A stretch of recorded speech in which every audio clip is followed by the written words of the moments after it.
Bon, on va regarder quoi là? Donc on va regarder État du rock. Ah bah ça c'est pas nous pour le coup, mais c'est quand même les copains, Manon Negra, Vampas et Ludwig von 88. 30 ans, toujours là. Des souvenirs avec par exemple Parabellum, l'un des groupes phares de la scène rock des années 80.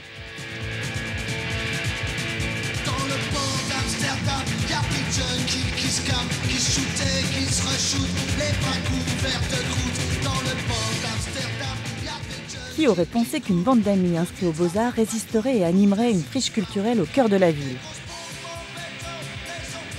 À l'époque, à Bourges, il n'y avait qu'un festival de chansons, quelques maisons des jeunes et une maison de la culture. Très vite, ils décident de créer Emetrop, un monde à part.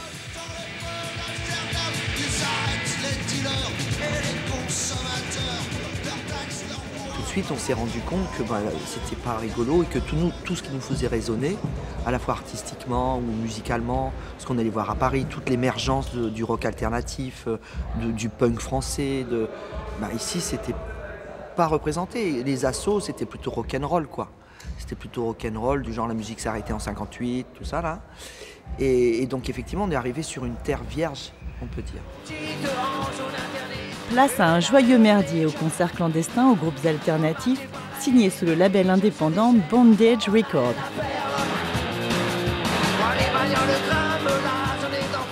À la base, le punk rock, il est né de cet immobilisme de la fin des années 70, où vraiment, il y avait plus ce qu'on appelait contre-culture des années 70, c'est devenu un truc encrouté, et il y avait ce besoin de faire quelque chose d'immédiat, d'urgent, et qui saute à la gueule des gens. C'est pour ça que les groupes qu'on a lancés, souvent, ce n'étaient pas des bons techniciens, ils le sont devenus après.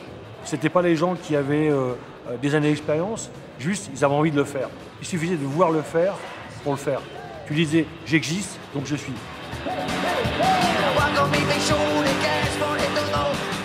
Donc toute la question du punk, toute la question ensuite de la culture hip-hop, tout ça, ça passait pas, quoi. Et maintenant, si ça passe, c'est simplement parce que c'est un produit sur une scène pendant un festival. Alors que tout ça, c'est des cultures. C'est pas simplement des produits, des concerts. Voilà, c'est autre chose, quoi. C'est des manières de vivre, c'est des manières de s'organiser en collectif, des manières d'être et de faire des mondes. Un peu à la manière des enfants qui posent une couverture sur 2 chaises pour faire une tente d'Indien et rêvent.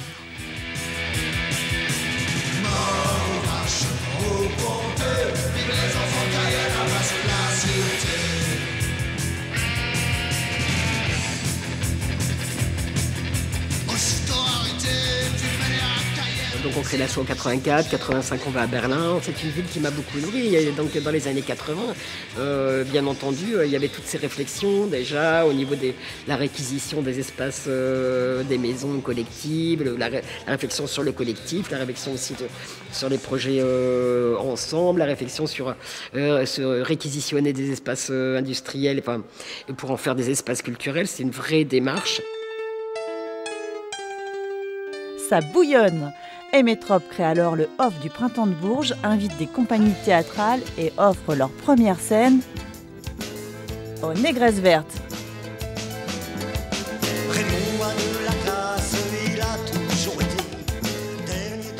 Et là, on a eu envie d'amener tous ces artistes à Bourges, quoi.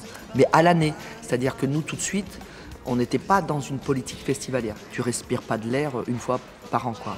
Tu as besoin, et la culture, c'est ça, hein, c'est de l'oxygène, c'est de la manière de se remplir, de se frotter avec le monde, avec la contradiction, avec l'ailleurs, pour avancer, quoi. Pour avancer, pour former ton esprit, et puis aller vers des émancipations partagées. Emetrop investit les quartiers nord de Bourges dans les années 90. C'est la création du festival Ziva, un festival entièrement gratuit. On a tiré un constat aussi qu'une partie des gens que nous on côtoyait issus de l'immigration avaient une connaissance très relative de leur histoire artistique et culturelle.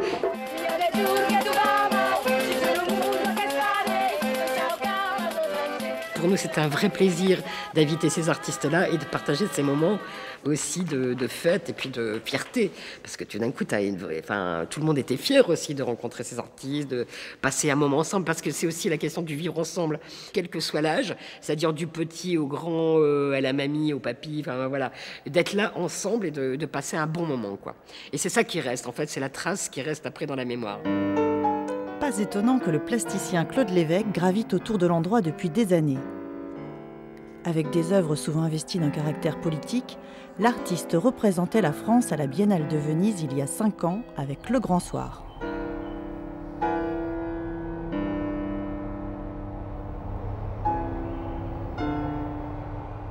Appartement occupé est le fruit d'une résidence de 2 ans dans un quartier populaire. La cage aux poules symbolise le HLM. On n'est pas dans une institution de friche culturelle, parce que ça m'ennuie un peu que ces lieux-là le soient devenus, quand même pas mal. Moi, je les ai connus comme ça, avec cette résistance, avec vraiment une position vraiment politique, ne serait-ce que par rapport à leur situation dans la ville et tout ça, quoi. Donc c'est proche des gens, mais c'est non plus pas facile tous les jours dans une ville comme Bourges, qui est quand même pas une très grande ville et tout ça, mais c'est un travail qui marquera l'histoire aussi, ne serait-ce que par tous les gens qu'ils ont pu inviter, du domaine de la musique, de la danse, du théâtre, mais aussi de l'art contemporain.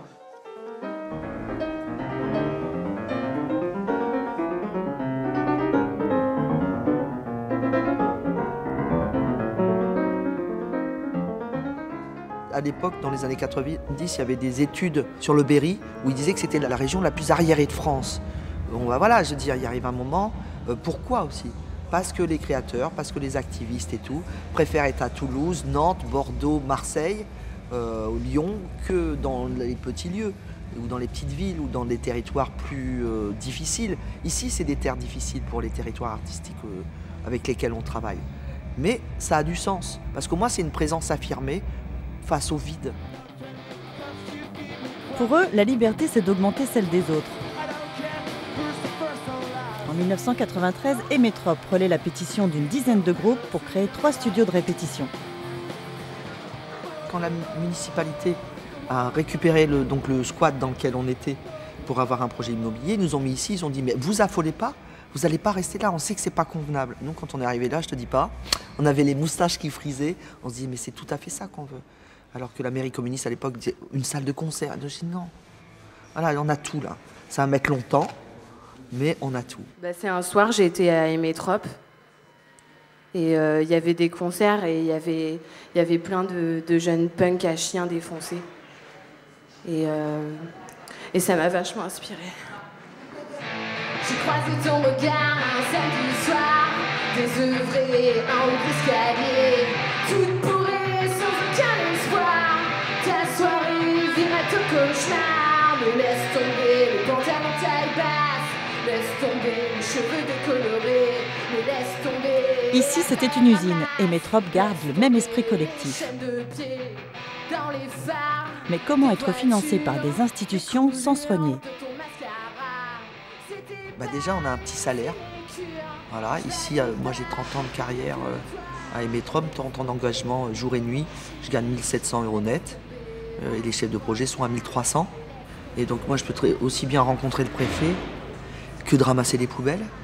On est libre et puis on donne vraiment les espaces aux artistes qui n'auraient jamais d'espace de travail dans les institutions et qui fabriquent de la culture autrement, plus proche des gens.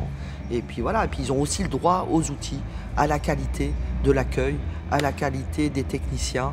C'est pas parce que c'est pas des choses très visibles ou non marchandes que ça n'a pas le droit d'exister. Destiné à la base au génie civil, Cyril rencontre des pochoiristes lors de concerts et change de vocation. Dans la lignée de Blake Laura, il réalise des motifs en adéquation avec les lieux.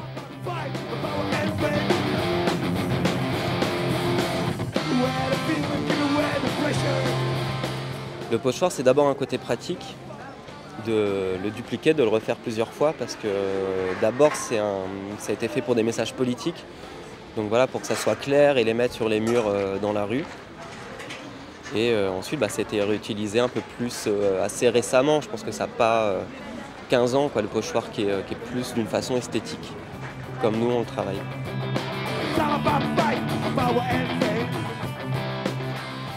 Voilà, aller à Métrope, on a découvert des choses qu'on n'aurait jamais découvert si Métrope n'existait pas. Et voilà, ça a permis.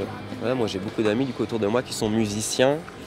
Pratiquement tous mes amis en fait, qui sont originaires de Bourges sont devenus musiciens ou artistes peintres ou dans la vidéo. Finalement, quasiment tous.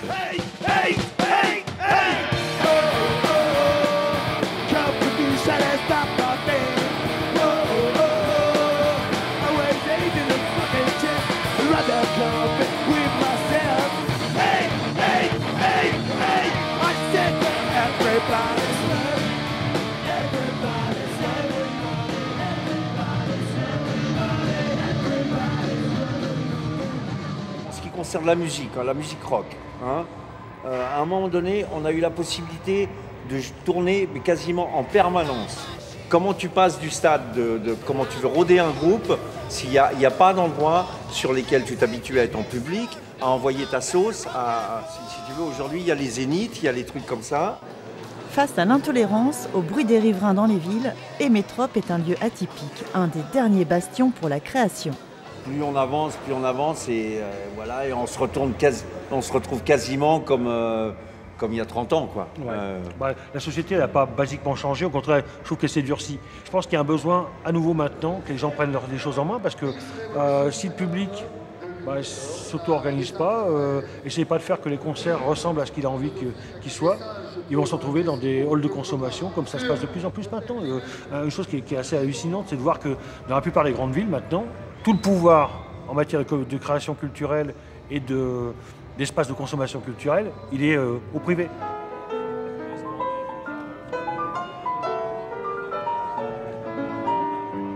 C'est une vraie plateforme, quoi. C'est un laboratoire, quoi. C'est comme ça que je le vois, quoi. On n'est pas dans une salle de spectacle et tout ça, on est vraiment dans un brassage depuis longtemps.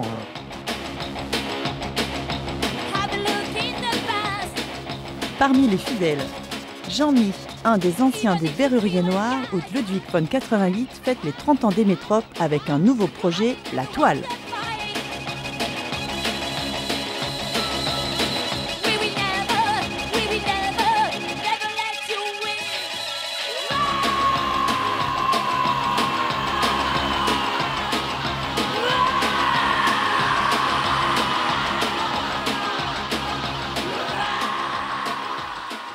C'est un gros lieu ici, il faut le gérer, il faut que les jeunes ils s'investissent et qu'ils se bougent le cul aussi et qu'ils se fassent la continuité de ce lieu, quoi.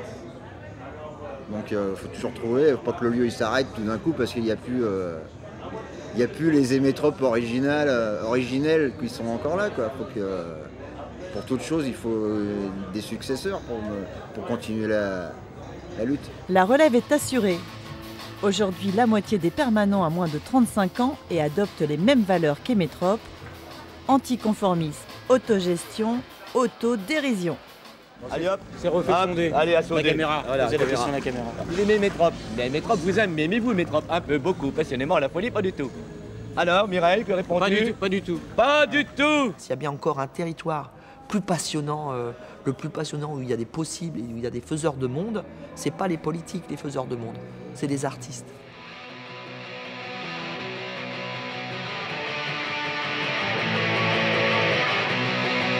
Mais laisse tomber le pantalon taille basse, laisse tomber la Zubrovka, mais laisse tomber et après ramasse, laisse tomber, ça sert à quoi?